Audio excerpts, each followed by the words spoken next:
Hi pet lovers, మరొక చక్కటి వీడియోతో మీ ముందుకైతే వచ్చేసాను. సో మీ అందరికి తెలుసు నా దగ్గర హై ఫ్లైర్ సోమర్స్ అండ్ చిన్నపాటి కాలనీ అయితే మెయింటైన్ చేస్తాను. అందులో బజ్జీస్ ఉన్నాయి, అలాగే కాక్టైల్స్ కూడా ఉన్నాయి. సో బజ్జీస్ అయితే ఇప్పుడు బజ్జీస్ మనకి నార్మల్ గా ఎప్పుడు బ్రీడింగ్ చేస్తూనే ఉంటాయి అనమాట. మధ్యలో మనం వద్దు అనుకుంటే కుండలు తీసి గ్యాప్ ఇస్తూ ఉంటే మంచి చిక్స్ అయితే ప్రొడ్యూస్ చేసుకోవచ్చు. సో ఈ రోజు ఈ వీడియోలో మీ అందరికి చెప్పబోయేది ఏంటంటే, ఎవరైతే బజ్జీస్ కాలనీస్ మెయింటైన్ చేస్తున్నారా లేదా మోర్ దాన్ 5-6 పేర్స్ ఒక కేజ్ లో పెట్టి కుండలు ఎక్కువ పెట్టి మెయింటైన్ చేస్తున్న వాళ్ళకి ఒక చిన్న టిప్ అన్నమాట. సో ఇప్పుడు మీరు చూసినట్లయితే ఏదైతే ఇప్పుడు పాట్ ఉందో ఈ పాట్ లో 1, 2, 3, 4, 5 చిక్స్ అయితే కనబడుతున్నాయి మీకు. సో ఈ 5 చిక్స్ లో మీరు డేస్ వైజ్ గా మీరు చూసుకుంటే మరి ఫస్ట్ చిక్ చాలా పెద్దగా ఉంది, సెకండ్, థర్డ్, ఫోర్త్, ఫిఫ్త్ అనమాట. చూస్తున్నారు కదా, ఏదైతే పెద్ద చిక్ ఉందో దాని కింద చిన్న ఉన్న పిల్ల అది చాలా చిన్నగా ఉంది.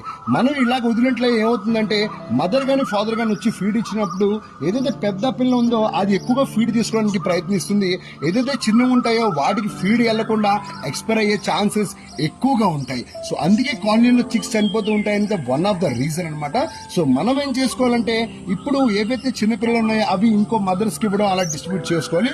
సో మీకు చూపిస్తాను చూడండి. ఇప్పుడు నా దగ్గర అయితే చిన్నపాటి రూమ్ కాలనీ అన్నాను కదా, చిక్స్ అయితే ఉన్నాయి. సో లాస్ట్ ఏదైతే కనబడుతుందో మీకు డోర్ పక్కన, సో అక్కడైతే ఒక మళ్ళీ బ్రీడింగ్ ఉంది, ఆ కార్నర్ లో బ్రీడింగ్ ఉంది, ఈ మధ్యలో ఈ పాట్ లో కూడా బ్రీడింగ్ ఉంది. సో దాని తర్వాత ఈ బాక్స్ లో కూడా బ్రీడింగ్ ఉన్నాయన్నమాట. సో చిక్స్ అయితే బాగా వచ్చాయి మనకి. సో ఎల్లో లైన్ ఏదైతే లుటినో ఉంటుందో లైన్ అంటే ఎల్లో, అవి తక్కువ పిల్లలు తీస్తూ ఉంటాయి మనకి. సో అవి అందుకే బ్రీడింగ్ కొంచెం ప్రైస్ ఎక్కువ ఉంటుంది, బ్రీడింగ్ మనకి తక్కువ ఉంటుంది కాబట్టి ప్రైస్ ఎక్కువగా ఉంటుంది అది. సో నేనేం చేస్తానంటే ఇప్పుడు ఏదైతే చిన్న పిల్లలు ఉన్నాయో ఇక్కడ, సో మీకు కనబడుతుంది కదా, ఈ చిన్న పిల్లల్ని మనకి డిఫరెన్షియేషన్ చేస్తాం. సో కొన్ని మదర్స్ కి ఏదైతే వాటి దగ్గర చిన్న సైజ్ పిల్లలు ఉన్నాయో వాటి దగ్గర చిన్న సైజు ఉన్న వాటికి ఇచ్చేసి పెద్ద దగ్గరికి అలా డిఫరెన్షియేట్ చేసి వేరువేరుగా చేసి మదర్స్ కి ఇస్తాం అనమాట. సో పట్టుకుంటే అన్న ఇబ్బంది ఉంటుందా, అసలు మనకి అవి బ్రీడింగ్ ఆ పిల్లలు ఫుడ్ పెడతాయా అన్నది క్వశ్చన్ మార్క్ ఉంటుంది. ఇబ్బంది ఏం లేదు, దానికి ఆల్రెడీ నేను కమెంట్ అయితే పెట్టేశాను. సో అంటే రీల్ ఒకటి తీసి పోస్ట్ చేశాను అనమాట. సో హ్యాపీగా మీకు ప్రాబ్లం ఏం లేకుండా మీరు పెట్టుకోండి, చక్కగా ఫీడ్ అయితే చేస్తాయి.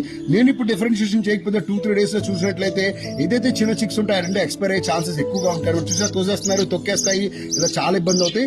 కుండ కూడా ఒకసారి క్లీన్ చేసుకుని చిన్నపాటి పొట్టు వేసుకుని నేను ఏం చేస్తానంటే ఇప్పుడు ఏదైతే పెద్దగా ఉంటాయో ఏదైతే చిక్కు ఉంటుందో దాన్ని డిఫరెన్షియేషన్ చేసి సెటప్ చేసేస్తాను. మీకు నచ్చితే తప్పకుండా ఇన్స్టాగ్రామ్ యూట్యూబ్ ఫాలో అయితే చాలా ఉంటుంది, లైక్ చేస్తే చాలా సపోర్ట్ గా ఉంటుంది. మరొక చెక్ వీడియోతో ముందుకు వచ్చేస్తాను. Thank you so much watching this lovely beautiful video.